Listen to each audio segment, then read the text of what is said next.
د خوست ولایت د ګربز سرحدي ولسوالۍ ته د نږدې 1.5 میلیون افغانیو په لګښت د خرغلاس دروازه چې د یادې سیمې د ویښو ځوانانو په نوښتي چارې شاوخوا یو کال وړاندې پیل شوې وې جوړه او رسماً ګټې اخیستنې ته وسپارل شوه.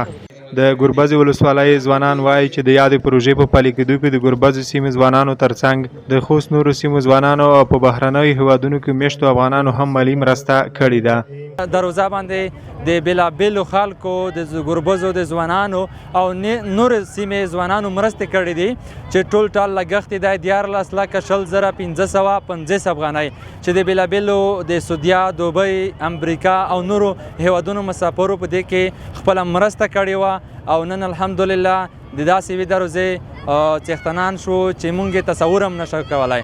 د ګربز سیمې اوسیدونکي همداراز وایي چې دا دروازه یوازې یو ساختماني جوړښت نه بلکې د ځوانانو د یووالي احساس او ګډ کار څرګندونه ده.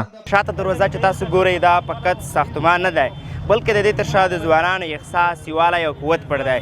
دغه هغه څه پټ دي چې ځوانان په نشته امکاناتو باندې ډېر څه کولی شي.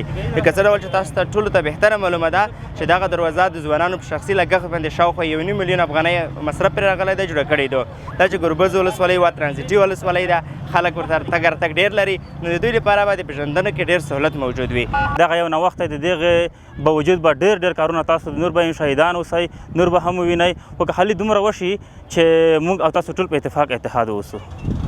بلخوا قومي مشران وایي موږ په تیرو 45 کلونو کې ډېر کړاوونه او غمونه لیدلي، هیواد مو وران شوی، نن داسې ورځ راغله چې د ګربز ولسوالۍ په څېر کوچنۍ ولسوالۍ ته دروازه جوړه شوه او دا ښایي چې له دې وروسته به په وطن کې ارامي وي.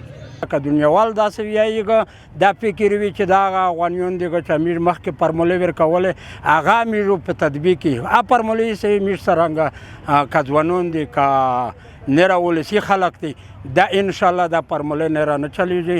وطن جوړول د وطن عزت دا په میش فرض ده. د یادونې ده چې تر دې وړاندې هم د خوست ولایت د تڼۍ ولسوالۍ ځوانانو د خپلې ولسوالۍ لپاره د خرغلاس دروازه جوړه کړې وه چې د یادې سیمې په پېژندنه کې مهم رول لوبولی دی.